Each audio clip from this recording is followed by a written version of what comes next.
So we set up the Lily Foundation after we lost our third daughter, Lily, to a mitochondrial disease.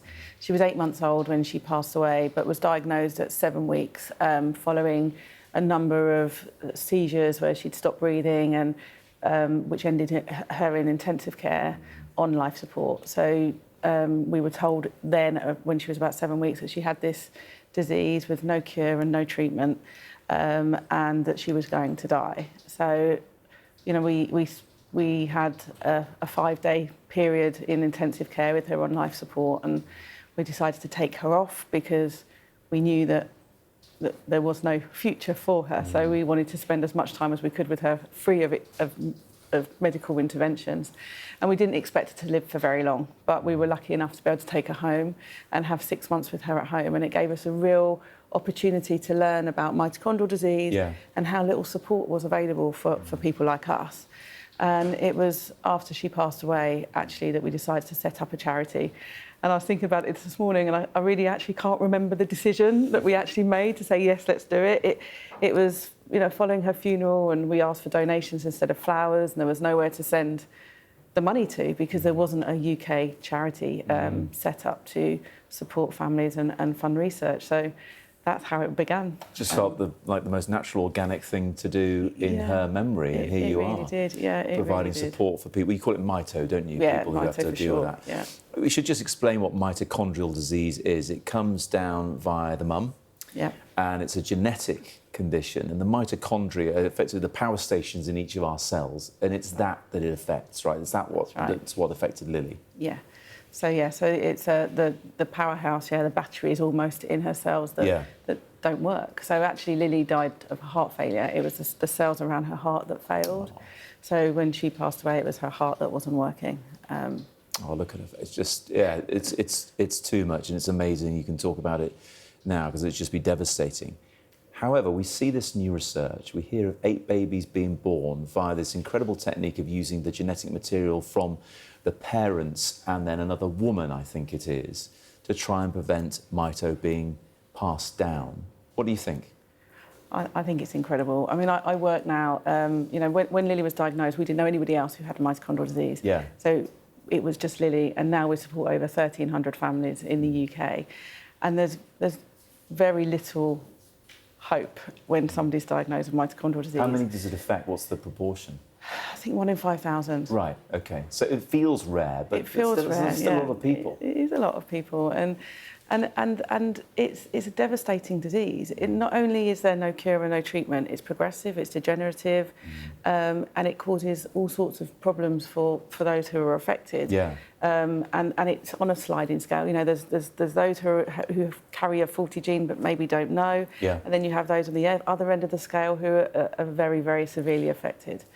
If people know they have the faulty gene, is there gene editing that can be done? That's what's being looked at for other genetic conditions like Huntington's, for example, that are passed down from a parent.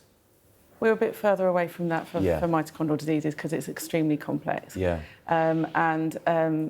It's really difficult to sometimes to find that gene to correct it, which is why the news of something like mitochondrial donation is such amazing news for families, because it does offer hope and for future generations, because when you have a maternally inherited mitochondrial disease, not only does it affect that mum and the baby, but all of the families. Yes. So I often speak to mums who find out through their child that they have passed on this faulty gene. Yeah. However, it's not just mum. Mum then has to have conversations with her brothers and her sisters, and if her sisters had girls, you know, that would affect their and it's like and you'd already had 2 children as well. I already had 2 children. Didn't affect them. Touch wood. Yeah, touch wood, absolutely. Listen, you know what some of the headlines are around this, and the people responded, and we should clarify, by the way, they're saying this technique only means, I think, 0.1% of genetic material is then passed on from that loaned embryo to the child who ends up being born. However, people's instinctive responses, 3-parent babies, Frankenstein approach, that kind of thing. When you first heard about this technique and what it was doing, what did you instinctively think about it? About the mitochondrial donation? Exactly. Well, the fact that it involves 3 people creating a baby, if you like. I think it's a wonderful piece of science. Yeah. I think, you know, that this technique has been purely built out of clinicians meeting families who have lost multiple children. Yeah. And the idea came from this, there must be something we can do because there is no cure, there is no treatment, let's look at prevention. So it's come from only a place to make life better for parents and for, for families affected by this disease. Yeah. And it's from there that this incredible piece of science has enabled us to develop this technique. And we will always have people who disagree on things in everything that we do in life. But for me personally, having lost a child to mitochondrial disease, working day in, day out with families who are affected by this devastating condition, I'm overjoyed to see that the fantastic news of 8 babies born free of mitochondrial disease. It's just incredible. And what you're saying there, Liz, is echoed there, anonymously, it has to be said, by some of the parents who've benefited from this and now have the children that are not going to develop mito. I guess the aim for you is this technique, and perhaps others as well, is going to completely eradicate that genetic illness, that it won't be an issue at some point in the future. Absolutely, we hope so. I mean, yes, there's some news that there is some carryover, so we're not ignoring that. But we hope that these techniques will be refined. This is still in a very much of a research stage, and it's constantly being looked at and worked upon to make the technique better and better and better.